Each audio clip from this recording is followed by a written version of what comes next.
नमस्कार, मी पंजाब टक हवामान अभ्यासक मुक्काम पोस्ट गुगळी धामणगाव तालुका शिलो जिल्हा परभणी। आजपासूनचा परत एक शेतकऱ्यासाठी अंदाज येत आहे। राज्यात पाऊस पडणार आहे, 20-22 जून पर्यंत पाऊस पडणार आहे। आज या तालुक्यात पडणार आहे, उद्या दुसऱ्या तालुक्यात पडणार आहे, म्हणून हा अंदाज लक्षात घ्यायचा। सर्व शेतकऱ्याला सांगितलं की राज्यामध्ये फक्त 15, 16 आणि 17 जून दरम्यान थोडी उघाड राहणार आहे, पण विदर्भात मात्र पाऊस पडणार आहे, म्हणून हा अंदाज लक्षात घ्यायचा। एकंदरीत राज्यात परिस्थिती बघितली तर राज्यामध्ये पश्चिम महाराष्ट्र मराठवाडा आणि तसेच या भागामध्ये ओढे नाले वाहतील तसं आणखीन एक पाऊस पडणार आहे। काही ठिकाणी वाहुणी पडणार आहे, मुसळधार, कुठं रिमझिम, कुठं पेंडवालता पाऊस पडणार आहे, म्हणून हा अंदाज लक्षात घ्या।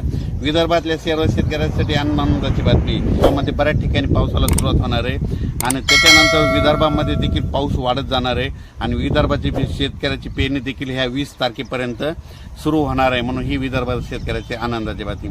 परत एक राज्यातील सर्व विभागावाईज घेतलं तर सर्वात विदर्भामध्ये पावसाला बऱ्याच ठिकाणी सुरुवात होणार आहे। त्याच्यानंतर पश्चिमेद्वारा देखील जून दरम्यान दररोज भाग बदलत पाऊस पडणार आहे, म्हणून हा अंदाज लक्षात घ्यायचा। आणि त्याच्यानंतर मराठवाड्यात देखील सर्व शेतकऱ्याला सांगू इच्छितो की पर्यंत दररोज वेगवेगळ्या भागात पाऊस पडणार आहे आणि एकीत ओल असले तर पेरणी करायला हरकत नाही, म्हणून हा अंदाज लक्षात घ्यायचा। ओल जर नसले तर पेरणीचा निर्णय घेऊ नये, म्हणून हे देखील लक्षात घ्यायचं।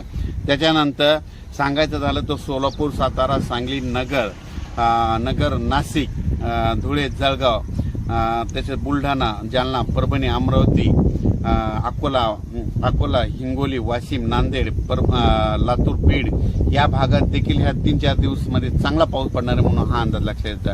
पण सोलापूर जिल्हा, धाराशिव जिल्हा, लातूर जिल्हा